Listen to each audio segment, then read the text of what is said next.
The great words کے معزز ناظرین و سامعین السلام علیکم۔ ناظرین، آج ہم آپ کو پاکستان کے ایک مشہور، پرعزم اور طاقتور چیف آف آرمی سٹاف کی زندگی کا ایک مشہور واقعہ سنائیں گے۔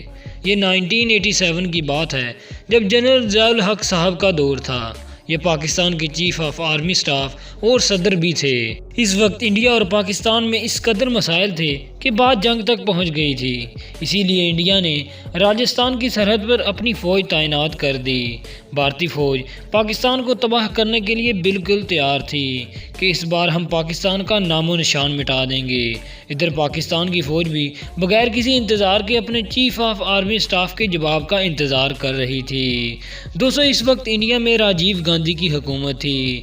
یہ نہرو خاندان کا تیسرا وزیر اعظم تھا جو پاکستان سے شدید نفرت کرتا تھا۔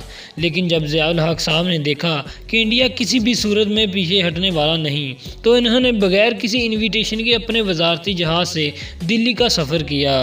دوستو، جنرل ضیاء الحق صاحب کی خصوصیات میں سے ایک خصوصیت یہ بھی ہے کہ ان کے دشمنوں کے ساتھ ساتھ ان کے دوست اور حتیٰ کہ ان کے قریبی ساتھی بھی یہ نہیں سمجھ سکتے تھے کہ جنرل ضیاء الحق صاحب اگلے ہی منٹ میں کون سا طوفان برپا کرنے والے ہیں۔ بہرحال جب جنرل صاحب کے سفر کی خبر انڈیا پہنچی تو سب نے یہی سمجھا کہ جنرل صاحب انڈیا افواج کی تیاریاں دیکھنے گئے ہیں، لیکن حقیقت اس کے بالکل برعکس تھی۔ دوستو، انڈیا کا وزیر اعظم راجیو گاندھی ضیاء الحق صاحب سے ملاقات کے لیے راضی نہیں تھا، لیکن اپنی حکومت برقرار رکھنے اور اپوزیشن کے زور سے اس نے نہ صرف جنرل صاحب سے ملاقات کی بلکہ ان کا بھرپور استقبال بھی کیا، کیونکہ پاکستان کے وزیر اعظم اور چیف آف آرمی سٹاف کا استقبال نہ کرنا انڈیا کے لیے ایک عالمی سطح پر بدنامی تھی۔ اسی وجہ سے راجیو گاندھی نے ایئرپورٹ جا کر ضیاء الحق صاحب کا استقبال کیا اور ان سے منہ موڑتے ہوئے اپنے ایک مشیر جس کا نام بہرا منام تھا اس سے کہا کہ جنرل صاحب کو میچ دیکھنے کے لیے لے جائیں،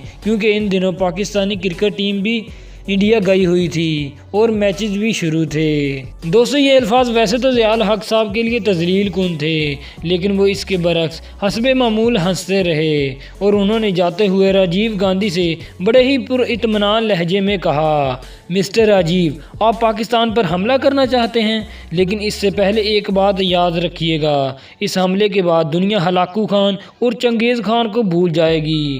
دنیا صرف راجیو گاندھی اور جنرل ضیاء الحق کو یاد رکھے گی، کیونکہ یہ صرف ایک چھوٹی موٹی روایتی جنگ نہیں ہوگی بلکہ یہ ایک ایٹمی جنگ ہوگی، اور ہو سکتا ہے کہ اس جنگ کے بعد پورا پاکستان تباہ ہو جائے، مگر اس کے باوجود مسلمان پوری دنیا میں زندہ رہیں گے، لیکن اس جنگ کے بعد ایک ہندو بھی دنیا میں دیکھنے کو نہیں ملے گا۔ یہ الفاظ کہنے کے بعد جنرل صاحب نے باقی تمام وزراء سے بڑی خوش اخلاقی سے ہاتھ ملایا، اور یہ سمجھنا بھی بہت مشکل تھا کہ وہ ابھی انڈیا کے وزیر اعظم کو ایٹمی جنگ کی دھمکی دے کر آئے ہیں۔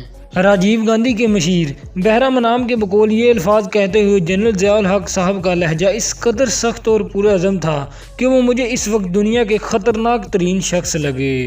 یہ سن کر راجیو گاندھی کی پیشانی سے پسینہ آ گیا، اور چند ہی دنوں بعد راجیو گاندھی نے بھی اپنی فوج راجستھان بارڈر سے واپس بلوا لی، اور یوں دنیا کی ایک بہت بڑی ایٹمی جنگ ہوتے ہوئے رک گئی اور کروڑوں لوگ اس بڑی خون ریزی سے بچ گئے۔ دوستو، کیا آپ پاکستان کے اس مشہور اور پرعزم وزیر اعظم جنرل ضیاء الحق صاحب کو پسند کرتے ہیں؟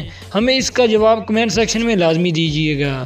امید کرتے ہیں کہ ہماری یہ ویڈیو بھی آپ کو پسند آئی ہوگی۔ مزید اس طرح کی ویڈیوز دیکھنے کے لیے ہمارے چینل کو وزٹ کریں۔ تو ملتے ہیں ایک نئی ویڈیو کے ساتھ۔ اللہ حافظ۔